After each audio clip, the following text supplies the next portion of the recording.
지금부터 피고인들에 대한 서울중앙지방법원 2017 고합 1127호 특정경제범죄 가중처벌에 대한 법률 위반 배임 사건의 변론을 시작하겠습니다.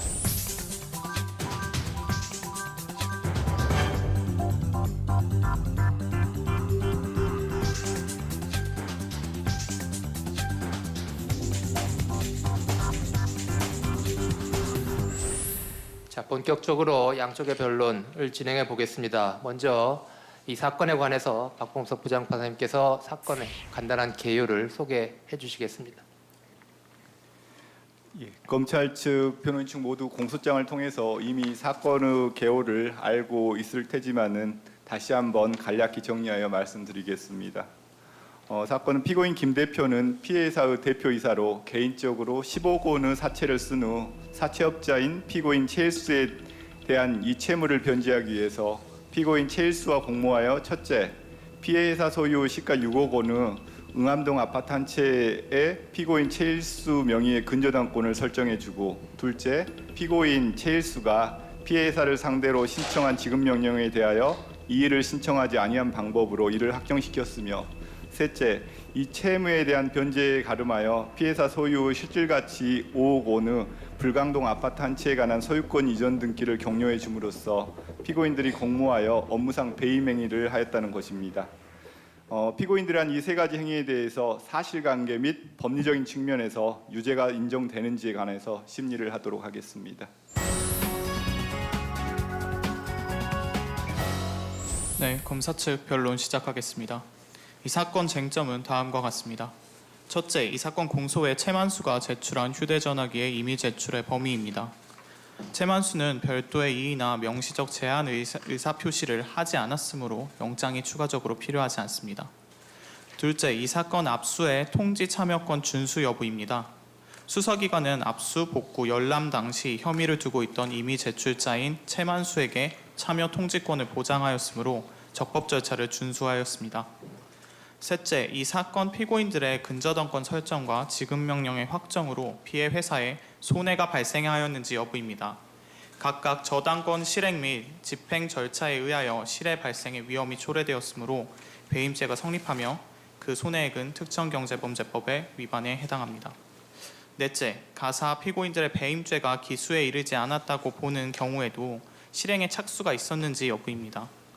임무 위배 행위만 있으면 바로 배임죄에 실행에 착수가 있었다고 보는 최근 판례의 경향에 따라 피고인들의 허위 채무로 회사 명의의 부동산에 근저당권을 설정하고 지급명령을 확정시킨 시점에서 배임죄의 실행에 착수가 있었다고 할 것입니다. 피고인들의 소유권 이전 등기 격려에 대한 추가 쟁점은 다음과 같습니다. 첫째, 이 사건 피고인들의 행위로 인하여 배임죄에서의 손해가 발생하였는지 여부입니다. 피고인 간의 통정 허위 표시임이 인정되거나 합의에 의한 해제가 인정되는 경우라고 하더라도 108조 2항 단서와 민법 108조 2항 단서와 민법 548조 1항 단서에 의하여 피해 회사는 제3자에게 무효를 주장할 수 없으므로 배임죄에서 손해가 발생하였습니다. 둘째로는 특정경제범죄법상의 배임에 해당하는지 여부입니다. 선순위 근저당권 채권 최고액을 제하더라도 이 사건 소유권 이전 등기 격려의 그 대상이었던 부동산은 그 잔존액이 5억이므로 특정경제법의 적용을 받습니다. 마지막으로 이 사건 피고인들의 행위가 기수에 이르지 않은 경우에 미수가 해당하는지 여부입니다. 임무 위배 행위를 한 것이므로 앞서 말씀드린 것과 같이 판례의 경향에 따라서 이 사건 소유권 이전 등기 격려 행위도 배임죄 미수가 인정됩니다. 이상입니다. 네, 변호인 측에서 쟁점 정리해 주시죠. 가장 먼저 문제가 되는 것은 이 사건 전자정보를 수집하는 과정이 과연 적법했는지, 그래서 증거 능력이 인정될 수 있는지가 문제됩니다. 먼저 이 사건 휴대전화기는 공소의 최만수의 뇌물 혐의를 조사하는 과정에서 제출받은 것인데, 이 사건 전자정보는 그 휴대전화기에서 삭제된 파일을 복구하는 과정에서 발견한 것이고 그 뇌물 혐의와는 관련이 없었습니다. 그래서 이 사건 전자정보를 영장 없이 열람 촬영한 것이 영장주의에 반하지 않는지가 문제됩니다. 이에 관해서는 정보 저장 매체 자체를 이미 제출받아 압수했으면 거기 들어있는 모든 정보를 영장 없이 수집할 수 있다고 볼 수 있는지가 문제됩니다. 다음으로 수사관 이철주는 삭제 파일 복구 결과를 통해 이 사건 전자정보의 존재 그리고 피고인들이 혐의 사실을 인지했음에도 불구하고 피고인들에게는 복구된 파일의 열람 예정 사실을 통지하지 않았습니다. 따라서 피고인들의 압수 절차 참여권을 침해한 위법이 있는 것은 아닌지가 문제됩니다. 다음으로 업무상 배임죄는 배임 행위로 인해 본인에게 손해를 가한 때를 구성 요건을 하고 있는데 여기서 피고인들의 행위로 인하여 과연 3일 기업이 손해를 입었는지 문제됩니다. 먼저 손해의 판단 기준, 특히 판례상 인정되고 있는 실해 발생의 위험을 어떻게 이해해야 하는지 논하겠습니다. 둘째, 법률상 유효한 의무 부담 행위가 존재했는지, 그리고 3일 기업이 피고인들의 행위로 인하여 입은 현실적인 손해가 존재하는지 논하겠습니다. 셋째, 근저당권 등기가 경료되고 지급 명령이 확정되었다는 이유로 채권 최고액 그리고 지급 명령 상당, 청구 금액 상당의 실해 발생 위험이 있었다고 볼 수 있는지 문제됩니다. 이와 관련해서는 특히 근저당권 설정 등기와 확정된 지급 명령이 실제 손해로 전환될 위험이 구체적이고 현실적인 정도라고 볼 수 있는지 이것이 문제됩니다. 이 차례로 변론하겠습니다.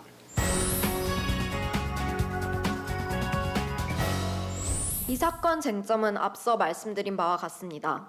추가 쟁점에 대해서는 이후 주어진 시간에 변론하고 지금 시간에는 기존 쟁점에 대해서만 변론하도록 하겠습니다. 공소의 최만수가 이미 제출한 이 사건 휴대전화기 내의 복원된 정보는 증거 능력이 인정됩니다.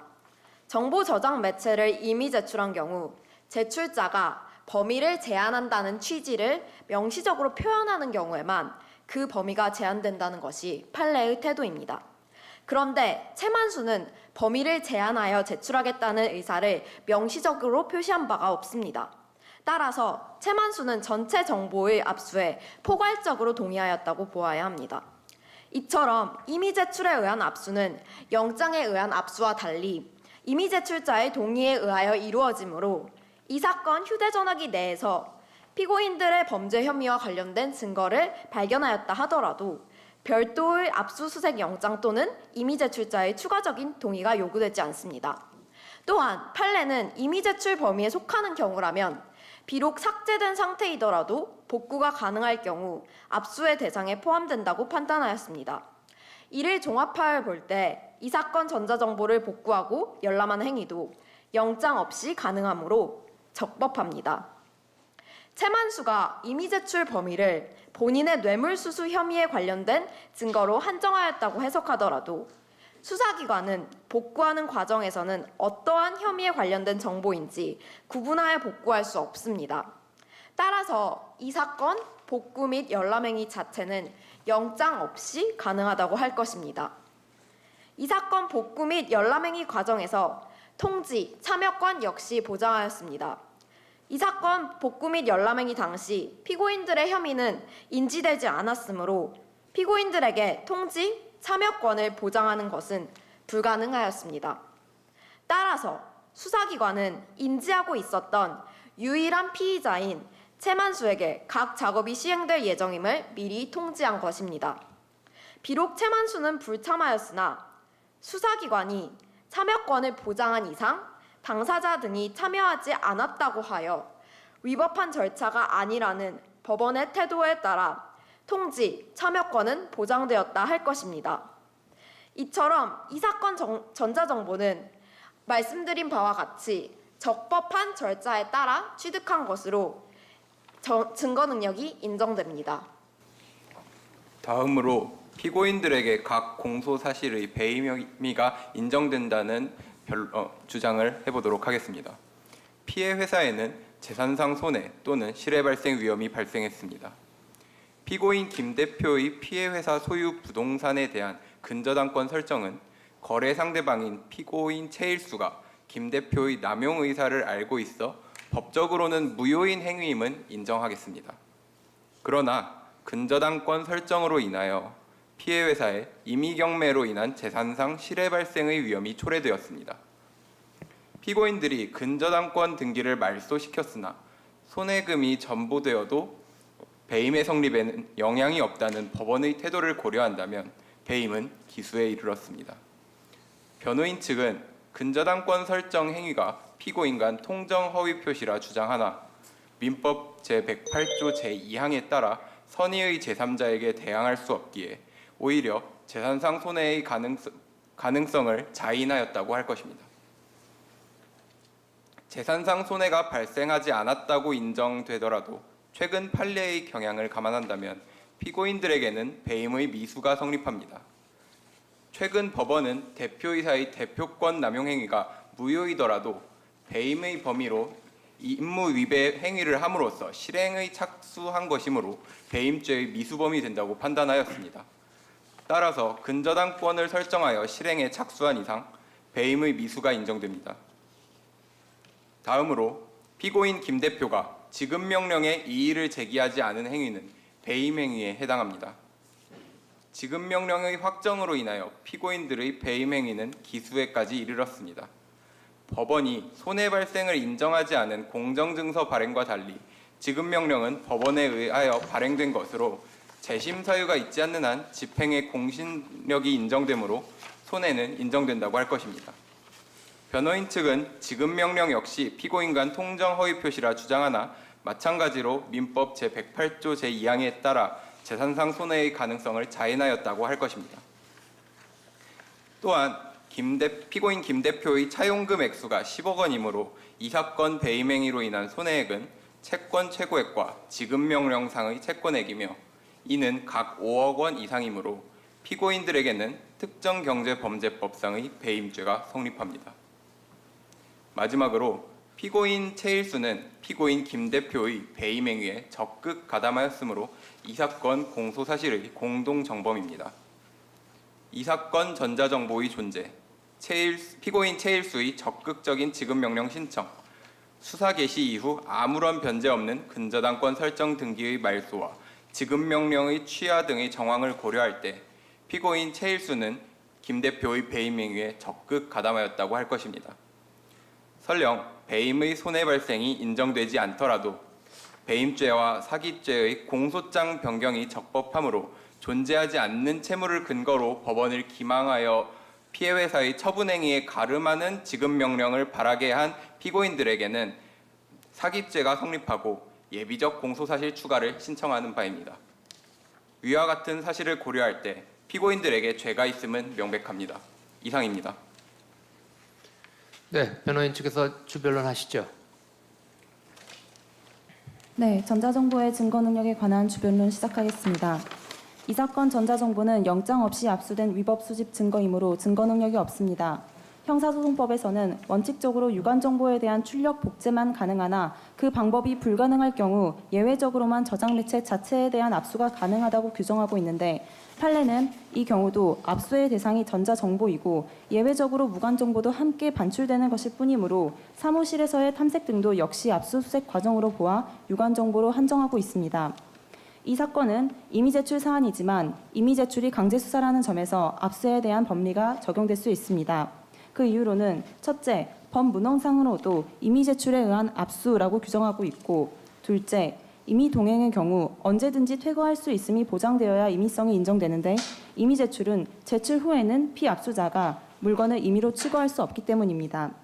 이렇듯 강제수사인 임의 제출은 임의성 때문에 영장주의 예외로 인정되는 것이므로 그 과정에서 피압수자의 개인적 의사가 최대한 존중되어야 합니다.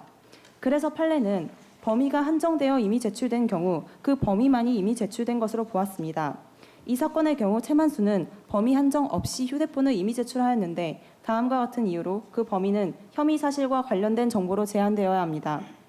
첫째, 대량의 정보가 내재되어 있고 그 삭제가 용이하다는 휴대폰의 특성상 임의 제출자는 내재된 정보를 모두 인식할 수는 없어서 범위를 한정하기 어렵습니다. 둘째, 그 개인적 의사를 알 수 없다면 임의 제출의 인정 취지상 피압수자에게 최대한 유리하게 그 의사가 해석되어야 합니다. 따라서 혐의 무관 정보인 이 사건 전자정보는 영장 없이 압수되어 증거 능력이 없습니다. 다음으로 그 과정에서 피고인들의 참여권이 침해되어 이 사건 전자정보는 증거 능력이 없습니다. 다음과 같은 이유로 피고인들은 압수수색의 참여권자입니다. 첫째, 참여권자를 피압수자로 한정할 수는 없습니다. 형사소송법 121조에서도 피고인이 포함되어 있어서 법원의 압수수색 시 피압수자와 피고인이 다른 경우에도 그 참여권이 인정될 수 있고 판례에서 참여권자를 피압수자라고 설시하는 것은 피압수자가 피고인이 될 피의자와 대부분 일치하는 데에서 귀인할 뿐 이를 근거로 참여권자를 피압수자로 한정할 수는 없기 때문입니다. 둘째, 피고인들의 참여권을 인정하지 않을 경우 그 참여권을 인정한 판례의 취지가 형해화될 수 있습니다. 피압수자는 혐의 무관 정보의 압수에 참여할 유인이 적고 유무관 정보를 판단할 수도 없기 때문입니다. 셋째, 이 사건의 특성상 혐의 무관자가 이미 제출하여 수사기관이 비교적 용이하게 그 증거를 습득하였습니다. 따라서 피고인들에게 정보의 무결성을 직접 확인할 기회가 주어져야 합니다. 넷째, 피고인들이야말로 유무관 정보의 판단 주체이고 이 사건 전자정보는 최일수의 대화 내용, 김 대표의 각서 사진이 있어서 피고인들 역시 사생활 침해의 객체인 점에서 참여권자로서의 지위가 인정되어야 합니다. 따라서 참여권자인 피고인들의 참여권이 침해되어 이 사건 전자정보는 증거 능력이 없습니다. 다음으로 피고인들의 특정 경제범죄 가중처벌 등에 관한 법률 위반, 배임의 점에 대해 변론하도록 하겠습니다. 판례는 당해 배임 행위가 무효인 경우에는 특별한 사정이 없는 한 손해가 발생하거나 발생할 위험이 없다고 보아 배임죄의 성립을 부정하고 있습니다. 따라서 이 사건에서 피고인들의 배임 행위가 무효라는 점, 그리고 이 사건 배임 행위로 인해 현실적인 손해나 재산상 실해 발생의 위험이 발생하지도 않았다는 점에 대해서 차례로 말씀드리도록 하겠습니다. 먼저 무효의 점에 대해 말씀드리겠습니다. 이 사건 제1행위인 근저당권 설정 행위는 대표권 남용 및 근저당권의 부종성으로 인해 무효입니다. 그리고 이 사건 제2행위인 지급명령 확정행위는 확정된 지급명령 자체는 유효하기는 하나 이는 집행권한에 그칠 뿐 이로 인해 3일 기업이 어떠한 의무도 부담하게 된 바가 없으며 지급명령상 채무는 통정허위 표시에 해당하여 무효입니다. 다음으로 현실적인 손해 발생 여부에 대해 말씀드리겠습니다. 이 사건 제1행위로 인해 3일 기업은 어떠한 채무도 부담하게 된 바가 없고 어떠한 채무도 이행하게 된 사실이 없습니다. 또한 이 사건 근저당권 설정 행위는 무효이므로 3일 기업의 물건이 제한된 바도 없습니다. 또한 이 사건 부동산에 대해서 경매가 신청된 바가 없으므로 부동산은 여전히 3일 기업이 보유하여 손해가 없습니다. 또한 3일 기업은 사용자 책임이나 법인의 불법행위 책임 또한 부담하지 않습니다. 이 사건 제2행위의 경우에도 경매가 신청되지 않아 강제 집행이 이루어진 바가 없습니다. 이러한 점들을 볼 때 이 사건에서 발생한 현실적인 손해는 없습니다. 다음으로 재산상 실해 발생의 위험 또한 없다는 점에 대해서 말씀드리겠습니다. 판례는 재산상 실해 발생 위험이 인정되기 위해서는 재산상 손해가 발생한 것과 사실상 같다고 평가될 수 있을 정도에 이르렀다고 볼 수 있을 만큼 구체적 현실적인 위험이 야기되어야 한다고 보고 있습니다. 이때 이러한 구체적 현실적인 위험은 전적으로 행위자의 의사 여하에 따라 바로 손해로 전환될 수 있는 손해 발생이 급박한 위험이라고 볼 수 있습니다. 예를 들어 건물의 성량을 가져다 놓음으로써 화재 발생의 가능성이 생길 수는 있으나 이는 단지 막연한 가능성에 그칠 뿐이어서 사람들은 손해 발생의 위험을 느끼고 화재 발생의 위험을 느끼고 대피하지 않습니다. 반면 가스를 누출시킨 후 인화성 물질을 가져다 놓았다면 사람들은 비록 지금 화재가 발생한 것은 아니지만 화재 발생의 위험을 느끼고 대피하게 됩니다. 왜냐하면 이때 화재 발생의 위험성은 몇 초 내에라도 곧바로 화재로 전환될 수 있는 급박한 위험이기 때문입니다. 양자가 위험성에 있어 차이를 갖는 이유는 전자의 경우에는 성량의 존재에서 화재에 이르기까지 성량에 불을 붙이고 이를 목재에 던지는 등의 추가적인 행위들이 개입되어야 하지만 후자의 경우에는 더 이상 별다른 행위의 개입 없이도 화재로 이어질 수 있기 때문입니다. 이러한 점들을 볼 때 위험이 손해로 전환되기까지 충족되어야 할 요소들이 적을수록 그리고 그러한 요소들의 충족이 행위자의 의사만으로 이루어질 가능성이 높을수록 위험성이 증가하고 이를 현실적 손해 발생과 사실상 같다고 평가할 수 있게 됩니다. 이에 비추어 이 사건을 살펴보면 이 사건 근저당권 설정 행위와 지급명령 확정 행위는 그로부터 손해 발생에 이르기까지 다양한 저지 수단들이 존재하여 구체적 현실적인 위험이 발생했다고 볼 수 없습니다. 제1행위의 경우 3일 기업이 이의 신청을 하면 경매 절차가 취소되는 등 3일 기업은 손해 발생을 저지할 다양한 수단들을 가지고 있으며 3일 기업이 이러한 저지 수단들을 사용하지 않는다는 조건이 충족되어야 비로소 손해가 발생하게 되므로 이 사건 근저당권 설정 행위로 인해 구체적 현실적인 위험이 발생했다고 볼 수 없습니다. 제2행위의 경우에도 청구, 이해소 등의 저지 수단이 있으므로 구체적 현실적인 위험이 발생했다고 보기 어렵습니다. 판례는 재산상 실해가 발생할 가능성과 그것이 구체적 현실적인 정도에 이른 경우를 엄격하게 구분하고 있습니다. 이 사건에서도 재산상 실해 발생 가능성이 생겼다고 볼 여지는 있을 수 있으나 이것이 구체적 현실적인 정도에 이르렀다고 볼 수는 없습니다. 이상입니다.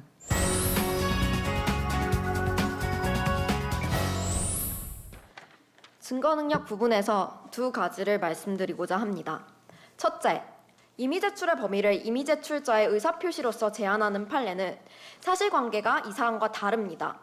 해당 판례의 사안에서 이미 제출자는 특정한 혐의에 대한 것 중 특정 내용으로 그 범위를 한정하는 의사를 표시하였으며 자료의 작성 시기를 특정하여 특정 시기에 국한하여 이미 제출한다는 의사를 표시하였습니다. 무엇보다도 판례 사안에서 이미 제출자는 이러한 의사 표시를 확인서 및 동의서로 자필로 적어서 제출하였습니다. 그러나 이 사건에서 공소의 최만수는 휴대전화기를 이미 제출하는 과정에서 이러한 의사 표시를 전혀 하지 않았습니다.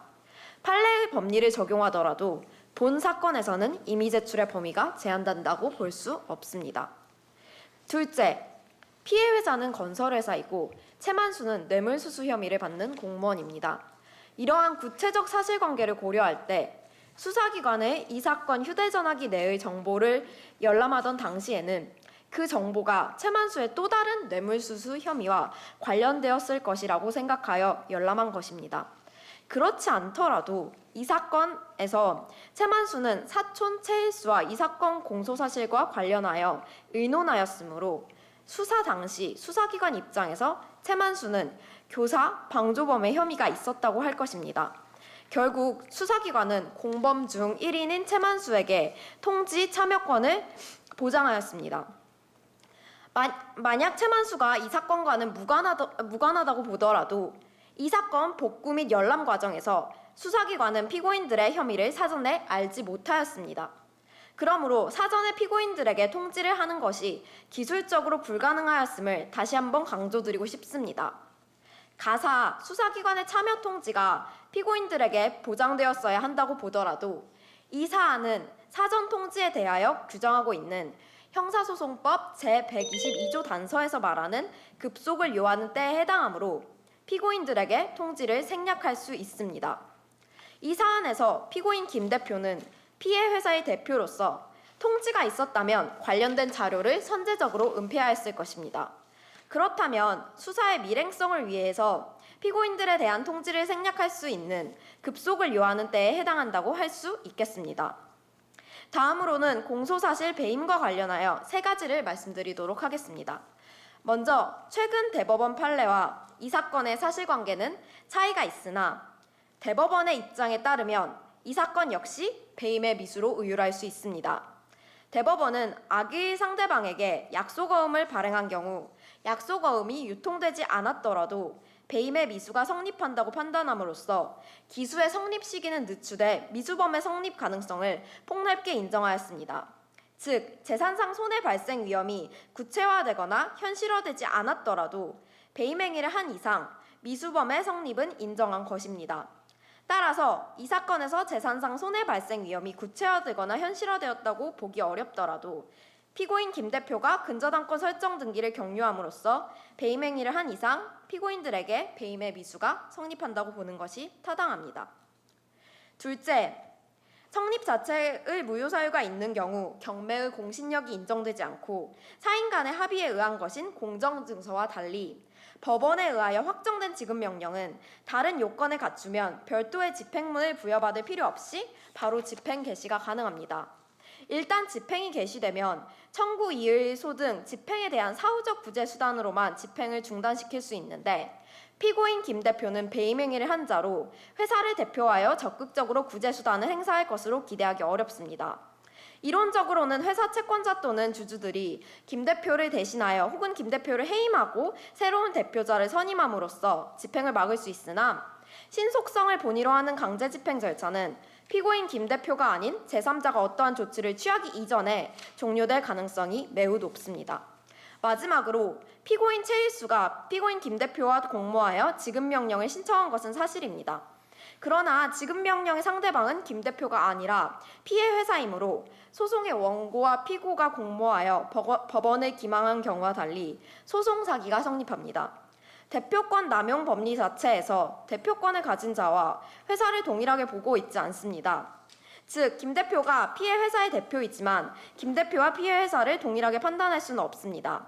따라서 김 대표가 지급 명령에 이의를 제기하지 않은 것은 피해 회사의 진위와는 상반되는 행위로 김 대표와 최일수와 김 대표는 공모하여 법원을 기망하여 재산상 이득을 얻었습니다. 네, 변호인 재변론해 주시죠. 네, 전자정보의 증거능력 부분에 대한 재변론 시작하겠습니다. 먼저 범위 한정된 이미 제출 관련 판례의 근본 취지는 임의성을 이유로 영장주의 예외를 인정한 만큼 피압수자 개인의 의사를 최대한 존중해야 한다는 것이지 명시적으로 제한하지 않으면 모든 정보가 제출된 것으로 보아야 한다는 것은 아닙니다. 이는 이미 제출해서 피압수자의 권리 침해를 최소화하기 위한 판례의 법리를 수사상 편의를 위해 잘못 해석하는 것이므로 타당하지 않습니다. 또 검사 측은 같은 논리로 정보의 탐색 방법을 한정하지 않았으므로 그를 이유로 복구 작업이 허용되어야 된다고 주장하나 이미 제출 인정 취지나 휴대폰의 특성을 고려했을 때 피압수자가 명시적으로 삭제된 모든 파일도 제출한다고 동의하지 않는 한 이미 제출된 범위에 삭제 정보는 포함되지 않습니다. 통지 참여권 보장 관련해서 긴급체포 요건 구비는 체포 당시 기준으로 판단한다는 판례를 인용하며 당시에 피의자인 최만수에게는 열람 통지하여 적법하였다고 주장하는데 본 변호인이 지적하는 것은 피고인들의 범죄 인지 후에도 계속해서 열람하고 사진 촬영하는 등 그러한 행위가 증거 수집으로서 영장주의 위반이라는 것이므로 피고인들에 대한 압수 당시를 기준으로 보더라도 요건이 구비된 바 없습니다. 급속을 요하는 사유에 해당한다는 주장에 대해서는 이미 전자정보가 수사기관의 수중에 들어있으므로 증거인멸 사유가 인정되지 않고 또 그러한 사유가 실제로 있는지 입증된 바도 없습니다. 수사 실무상 그 추상적인 사유만으로 통지의 혜택가 광범위하게 이루어지고 있는데 이를 쉽게 인정하면 참여권 규정은 유명무실해질 것입니다.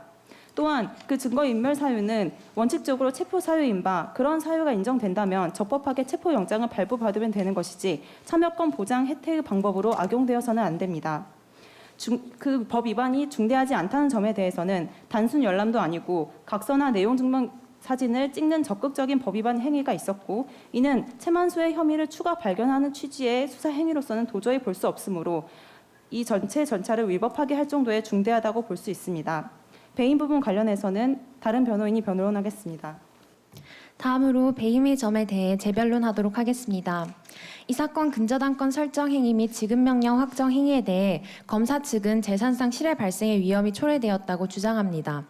그러나 검사 측에서는 이 사건 행위로 인한 위험성이 구체적 현실적인 정도에 이르렀다는 점에 대해서는 합리적 의심의 범위를 넘어선 입증을 하지 못하고 있습니다. 또한 근저당권 설정 등기 말소 및 채권 포기 각서는 배임죄의 기수에 영향이 없다는 주장에 대해서는 이는 이 사건에서 손해가 인정되어 배임죄의 기수에 이르렀음을 전제로 하는 주장인데 이 사건에서는 배임죄의 기수가 성립하지 않았으므로 이를 전제로 한 주장은 타당하지 않습니다. 다음으로 배임죄 미수가 성립한다는 주장에 대해 말씀드리겠습니다. 배임죄에서 실행의 착수가 인정되기 위해서는 자기 또는 제3자가 이익을 취득하여 본인에게 손해를 가한다는 점에 대한 인식이나 의사를 가질 것이 요구됩니다. 그런데 이 사건의 구체적인 사실관계를 살펴볼 때 과연 피고인들에게 3일 기업에 손해를 가한다는 점에 대한 인식이나 의사가 있었는지 의문입니다. 이 사건에서 피고인 최일수가 근저당권 설정 등기와 지급 명령을 받아 놓기는 했으나 그것만으로는 피고인 최일수가 실제로 이를 이용하여 채권의 만족을 얻을 의사를 가졌는지는 불확정적입니다. 특히 이 사건에서는 2015년 중순경 이들 행위를 해놓고도 2017년 10월경까지도 이러한 방법들을 실제로 사용하지는 않았다는 점에 비추어 볼 때 피고인 최일수로서는 피고인 김 대표로부터 정상적인 변제를 받는 것을 우선시하고 이 사건 수단은 변제를 위해 최후의 경우에만 사용할 것을 의도했음을 알 수 있습니다. 또한 피고인 김 대표로서도 여력이 된다면 자신이 정당하게 변제하고 싶지 문제가 될 수 있는 회사 재산을 이용해서 우선적으로 변제하고 싶은 마음은 없었습니다. 이러한 점을 볼 때 피고인들은 채권자 최일수의 안심을 위해 근저당권을 설정한 것일 뿐 실제로 이를 이용하여 변제를 받음으로써 3일 기업에 손해를 끼칠 인식과 의사를 가졌다고 보기는 어렵습니다. 또한 변호인 측에서는 공정증서와 지급명령의 차이점을 주장하시고 있지만 공정증서와 지급명령은 둘 다 기판력이 없다는 점에서 먼저 유사점이 있으며 변호인 측에서 공정증서가 공신력을 가진다는 점을 주장하지만 이 사건에서는 공정증서가 공신력을 가지기도 전에 이미 3일 기업 측에서는 강력한 저지 수단을 가지고 있습니다. 이러한 점을 볼 때 검사 측의 주장은 타당하지 않다고 볼 수 있습니다. 이 추가 쟁점 소유권 이전 등기된 부분에 대해서 의견 말씀해 주시죠. 검사 측 추가 논점에 대한 변론 시작하겠습니다. 우선 이 사건 소유권 이전 등기도 재산상 손해가 발생하여 배임이 성립합니다. 물론 앞서 말씀드린 것처럼 피해 회사에 대한 무효인 대표권 남용 행위는 인정합니다. 그러나 부동산이 제3자에게 이전 등기될 재산상 위험이 발생하였습니다. 피고인들 사이에는 통정 허위 표시 등이 인정될 가능성이 있고 민법 제108조 제2항 제3자 보호 규정에 따라 피해 회사가 소유권을 되찾아오지 못할 가능성이 생긴 것입니다. 또한 합의 해제하였더라도 민법 제548조 제1항에 따라 합의 해제가 되기 전 그 사이 제3자가 소유권을 유효하게 취득할 위험이 발생하였습니다. 판례도 소유권 이전 등기에 대해 재산상 손해를 인정하며 배임을 유죄로 인정하고 있습니다. 따라서 이 사안의 경우에도 재산상 손해에 따라 배임은 기수에 이르렀다고 할 것입니다. 다음으로 만약 재산상 손해가 발생하지 아니하였더라도 배임의 미수가 성립합니다. 최근 판례의 경향에 따르면 기수의 범위는 좁히되 대표권 남용 행위의 실행의 착수를 인정하며 미수의 범위를 넓히고 있습니다. 이는 피고인 김 대표가 임무 이외 행위임을 인식하였기 때문에 이미 실행의 착수는 있다고 보아야 할 것입니다. 셋째, 피고인들은 피해 회사 소유 근저당권 채권 최고액 2억 원이 설정되어 있는 시가 7억 원 아파트를 피고인 최일수에게 이전 등기하여 5억 원의 재산상 이익을 취득했음이 분명하므로 특정경제범죄법상 배임이 성립합니다. 네, 변호인 측에서 이 추가 쟁점에 관해서 변론해 주시죠. 네, 공소사실 제3항에 대해서 변론하겠습니다. 검사 측에서 말을 한 것처럼 이 사건 공소사실 제3항의 소유권 이전 등기한 행위는 대표권 남용 행위로서 무효입니다. 그리고 등기에는 따라서 대표권 남용 행위로서 무효고 이 처분 행위는 무효이기 때문에 소유권은 여전히 이 회사에게 있습니다. 그리고 등기에는 공신력이 인정되지 않기 때문에 이 제1수가 타의 처분에도 그 소유권은 여전히 회사에 있습니다. 근데 아까 검사 측에서 이게 대표권 남용으로 무효라고 하면서도 통정허위 표시를 생각할 수 있기 때문에 그것이 제3자에게 이전될 수도 있다고 하는데 그것은 잘 이해되지 않았습니다. 한편 다만 근데 생각할 수 있는 손해 발생 가능성은 그것이 타에 처분했을 때 제3자가 회사에 대해서 손해 발생 불법행위 책임을 물을 수도 있다. 약간 이런 가능성이 있긴 하기 때문에 손해 발생 위험이 없지는 않습니다. 하지만 이 경우의 위험도 구체적 현실적 위험이라고 볼 수 없습니다. 즉 판례상 인정되는 실해 발생 위험이라고 볼 수 없습니다. 왜냐하면 손해가 발생하려면 제1수가 그 부동산을 선의의 제3자에게 처분해야 하는데 제1수가 이를 처분할 것이라는 점이 확실하지 않기 때문입니다.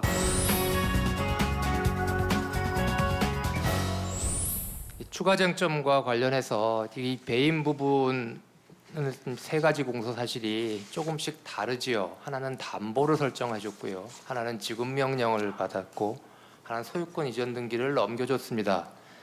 그리고 같은 동일한 배임의 혐의로 지금 묶여 있고요. 일반인들의 시각으로 조금 볼 때는 법률을 잘 모르는 담보를 설정한다는 것은 일단 소유권은 그냥 여전히 소유자가 갖고 있는 것이고 지급명령이라고 하면 기판력 이런 걸 잘 모르는 일반인들은 판결을 받았다고 생각을 할 것이고요. 그럴 수도 있을 것이고 물론 설명을 들었으면은 알겠지만 그리고 여전히 한 단계 더 즉 강제 집행을 하거나 또는 돈을 받아야 되는 상황이고 그다음 세 번째 추가 쟁점의 경우에는 소유권을 넘겨받았기 때문에 뭐 약간 가볍게 얘기하면 다 끝났다. 그렇죠? 당사자에서는 지금 대물 변제로 소유권 이동기를 넘겨준 거니까 지금 받았다라고 생각할 여지가 있습니다. 그러니까 법률적인 효과를 조금 덜 생각한다면 세 가지 행위는 조금 달라 보이거든요. 근데 혹시 이 태양이 다른 법률 행위들을 세 개에 구별해서 혹시 뭐 유무죄가 갈리거나 또는 변론을 달리해야 될 필요성은 없을까요? 즉 조금 더 설명하자면 아까 부연했지만 담보 근저당권 설정을 한 경우에는 경매라는 절차에 나가야 현실적으로 돈을 받는 상황 또는 지급 명령도 마찬가지로 좀 전에 얘기한 것처럼 다른 절차를 더 나아가야 돈을 받는 상황. 소유권 이전 등기가 넘어간 경우에는 일단 등기 권리증 또는 등기부의 내 이름 받는 사람 입장에서는 받은 상황이 조금 달라 보입니다. 혹시 이 부분에 관해서 구별해서 뭔가 변론을 하거나 주장해야 될 필요성은 없는지 한번 양쪽의 의견을 조금 듣고 싶습니다. 검찰 측 의견은 어떨까요? 검찰 측 답변하겠습니다. 검찰 측에서는 우선 피고인들의 행위에 대해서 강력하게 배임의 기수를 주장하는 바이나 세 행위의 태양이 서로 다름은 인지하고 있는 바입니다. 근저당권 설정이나 지급 명령이 확정된 경우에는 경매 등의 추가적 절차가 필요하기에 재산상 손해가 발생하지 않을 재산상 손해가 대표권 남용 행위가 무효가 됨으로써 발생하지 않을 수 있다는 점은 인지하고 있습니다. 따라서 기수가 혹시 성립이 되지 않더라도 피고인 김 대표가 임무이배 행위를 한 근저당권 설정 등기를 격려한 시기, 지급 명령을 확정되게 한 시기에 이미 실행의 착수가 있었다고 보기 때문에 앞서 신청드린 바와 같이 배임의 미수 역시 예비적 공소 사실로 추가하는 것입니다. 반면 소유권 이전 등기 격려의 경우에는 등기부에 새겨지는 것이 분명하고 혹시 등기부의 등기 공신력이 인정되지 않더라도 여기 사안을 살펴보면은 피고인들이 소유권 이전 등기를 합의 해제한 사실이 있는데 합의 해제는 민법 제548조에 따라 제3자에게 대항할 수 없기 때문에 재산상 손해 발생 위험이 조금 더 강력하게 발생하였다고 생각합니다. 따라서 소유권 이전 등기 격려를 한 피고인들의 행위에 대해서는 조금 더 강력하게 기수의 점을 주장하는 바입니다. 네, 변호인 의견은 어떻습니까? 저희 변호인 측에서는 앞서 저희 주변론에서도 주장한 바와 같이 담보권 설정과 지급 명령에 대해서는 이 사건이 실제 경매가 매각되어 실제 손해에 이르기까지 다양하고 강력한 저지 수단들이 존재하기 때문에 이를 도저히 실제 손해가 발생한 것과 동일할 정도에 이른 구체적 현실적인 위험이 발생했다고 볼 수 없어 강력하게 무죄를 주장하는 바입니다. 다만 소유권 등기가 이전된 경우에는 이러한 저지 수단이 그 중간에 없었고 소유권 이전 등기는 바로 이미 실행이 되었다는 점에서 더 위험성이 크다고 볼 여지는 있으나 이러한 경우에도 여전히 등기의 공신력이 인정되지 않는 우리나라의 법체제에 비추어 볼 때 실제 손해가 발생했다고 보기는 어렵기 때문에 그 위험성은 더 클 수 있으나 이 경우에도 역시 구체적 현실적인 정도에 이르렀다고 보기는 어려워 이 경우에도 무죄를 주장하는 바입니다. 예. 검찰 측과 변호인 측에 각각 한 가지 질문만 하도록 하겠습니다. 먼저 검찰의 지금 변론을 보면은 계속해서 기수 부분에 대해서는 좀 자신이 없는 듯한 느낌이 드는데 그래서 기수보다도 미수 쪽이 적어도 인정받는 게 맞겠다라고 하는 그런 어떤 느낌이 그 변론을 듣고 나서 약간 느꼈거든요. 어떻습니까? 미수라고 했을 때 그러면은 이런 범죄는 그러면 언제 기수가 됩니까? 기수가 된다고 봐야 되겠죠. 그러니까 근저당을 설정해 준 게 미수다라고 하면은 기수는 언제가 되는 겁니까? 네, 검찰 측 답변하겠습니다. 근저당 설정 행위에 대해서는 지금 판례의 입장이 기본적으로는 그 기술을 인정하지 않는 부분이 있기 때문에 검찰 측에서도 미수 주장을 말씀드린 부분인데, 그 근저당권 설정의 경우라면 임의 경매를 통해서 그 낙찰이 되고, 그래서 소유권자에게 낙찰인이 소유권자가 되는 시점에서는 확실하게 기수에 이르를 것이라고 생각합니다. 다만 이 사안에서도 지금 임무 위배 행위는 충분히 있었고, 또 변호인 측에서 이러한 범의가 없다는 주장을 하는데, 그 부분에 대해서는 이러한 행위가 회사에 손해가 발생하지 않으리라고 생각했다는 거 보기도 어려울 뿐더러, 그렇다고 하더라도 임무에 위배된다는 인식은 충분히 있었을 것이기 때문에 근저당권 설정의 경우에도 미수에 대해서 범의도 인정이 되고 실행의 착수도 인정이 된다고 봐야 할 것입니다. 알겠습니다. 그 변호인 측에서는 아까 그 미수도 인정 안 하는 근거가 그 회사에 대해서 손해를 끼칠 의사가 전혀 인식과 의사가 없었다. 그래서 고의 부분을 배임 고의가 없었던 거 아니냐라는 그런 취지로 주장을 한 것 같거든요. 배임 네, 미수 주장에 대해서는. 근데 그 마찬가지로 그러면은 배임 미수 주장은 검찰 측에 그러니까 실해 발생의 위험이 없고 하지만은 실행의 착수는 있다고 봐가지고 배임 미수 부분은 인정을 하시는 건가요? 그러니까 만약에 그러니까 인식이 있었다라고 하면은 그러니까 인식이 된다 고의, 왜냐하면은 사실 이 두 사람은 개인 채무를 변제 회사 재산으로 변제하거나 담보로 제공을 한 거니까 당연히 그 의사는 든든하게 하려는 의사는 회사에 손해를 끼치려는 의사가 당연히 추정되지 않을까요? 만약 그렇다면은 그 의사가 추정된다면은 배임 고의를 부정하기는 좀 어려울 것 같고, 그렇다면은 결국 미수 주장은 실행의 착수가 있었니 없었느니라고 하는 부분이 있어야 될 것 같은데, 그 부분은 어떤 생각을 가지고 있습니까? 일단 저희는 아까 말씀드린 바와 같이 실행의 착수가 인정되기 위해서는 고의가 인정이 되어야 하는데, 일반적으로는 근저당권을 설정하거나 하면은 손해를 끼칠 어떤 인식과 의사를 가지고 있다고 생각할 수도 있지만, 이 사건에 있어서는 구체적인 사실관계를 면밀히 살펴보아 그 고의 여부를 살펴보아야 한다고 생각합니다. 그래서 계속 말씀드리는 바와 같이 이 사건에서는 근저당권 설정 등기와 지급 명령을 마쳤지만 2년이 넘도록 그러한 수단들을 실제로 사용하지 않았고, 특히나 피고인 최일수는 피고인 김 대표에게 변제기 3월이 지난 이후에 계속 독촉을 한 상황이었음에도 불구하고, 그러한 급박하게 변제를 받고 싶어하는 상황에서도 이러한 좋은 수단들이 있는데도 2년이 넘게 사용하지 않았다는 점을 비추어 볼 때 고의가 인정되기는 어렵다고 보입니다.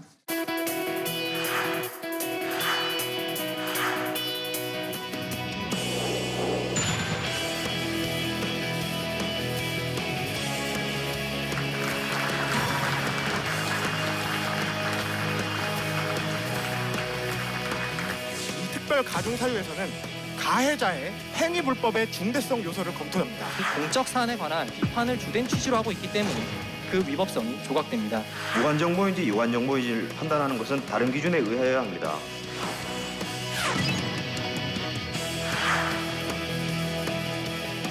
어, 1년 뒤에는 이제 필드에서 서로 좋은 모습으로 만났으면 좋겠습니다.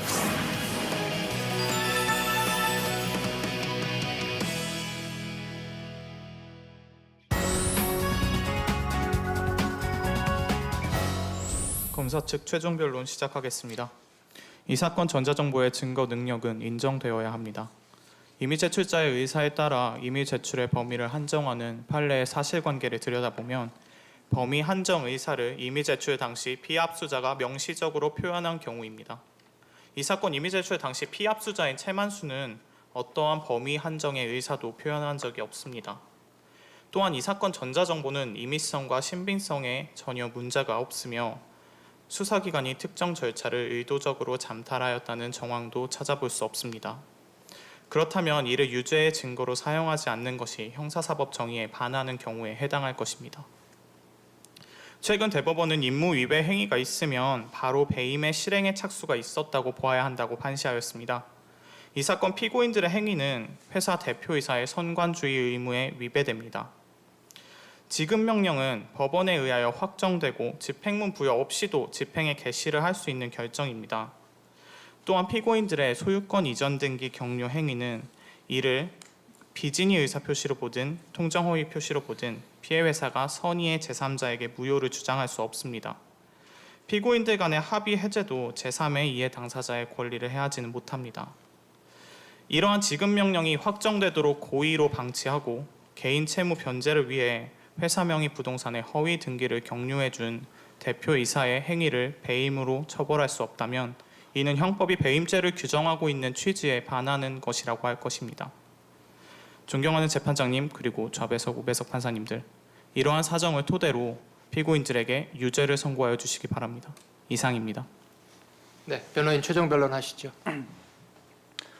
이 사건 휴대전화기는 공소의 최만수를 뇌물 혐의로 조사하던 중에 제출받아 압수한 것입니다. 그런데 이 사건 전자정보는 그 혐의와 아무 관련 없고 특히 제출되기 전에 최만수가 삭제했던 것입니다. 따라서 전화기는 임의로 제출된 것이지만 적어도 이 사건 전자정보에 대해서는 압수수색 동의를 받은 적이 없다고 봐야 됩니다. 따라서 이 사건 전자정보를 영장 없이 촬영 수집한 것은 영장주의 위반입니다. 그리고 형사소송법 제121조는 압수 절차에 대한 당사자의 참여를 규정하고 있지 압수를 당하는 당사자에 한정하고 있지 않습니다. 따라서 이 사건 전자정보의 존재 그리고 피고인들의 혐의 사실을 인지했으면서도 피고인들에게 열람 예정 사실을 알리지 않은 것 또한 위법합니다. 결국 이 사건 전자정보는 헌법과 형사소송법이 정한 절차를 위반하여 수집한 증거로서 증거 능력이 없습니다.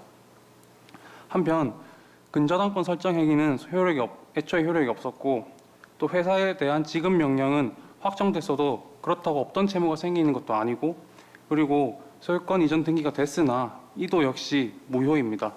따라서 현실적인 손해는 전혀 없었습니다. 그리고 실해 발생의 위험도 없었습니다. 판례상 인정되는 실해 발생의 위험은 이미 손해가 있다고 볼 만큼 손해가 발생할 것이 너무나도 분명한 때에만 인정돼야 합니다. 그래야 형법 문헌에 부합할 수 있습니다. 2년이 넘도록 경매 신청 한 번 없었고 신청이 있었어도 쉽게 저지되었을 이 사건에서 무효인 등기가 경료되었을 때 또는 아무 근거 없이 지급 명령이 확정되었을 때 그리고 또 무효인 소유권 이전 등기가 경료되었을 때 그때 이미 그런 상당 가액이 손해가 있었다고 평가할 수는 없습니다. 따라서 실해 발생의 위험도 인정될 수 없습니다. 존경한 재판장님, 배임죄의 기수임을 전제로 한 본 공소 사실에 대해서 무죄 선고해 주시기 바랍니다. 감사합니다. 네, 이상으로 이 사건 변론을 마치겠습니다. 다들 수고하셨습니다. 대표권 남용 행위가 무효가 됨으로써 발생하지 않을 수 있다는 점은 임무에 위배된다는 인식은 충분히 있었을 것이기 때문에 별도의 집행문을 부여받을 필요 없이 바로 집행 개시가 가능합니다. 사무실에서의 탐색 등도 역시 압수수색 과정으로 보아 유관 정보로 한정하고 있습니다. 2년이 넘도록 그러한 수단들을 실제로 사용하지 않았고 손해가 발생할 것이 너무나도 분명한 때에만 인정돼야 합니다.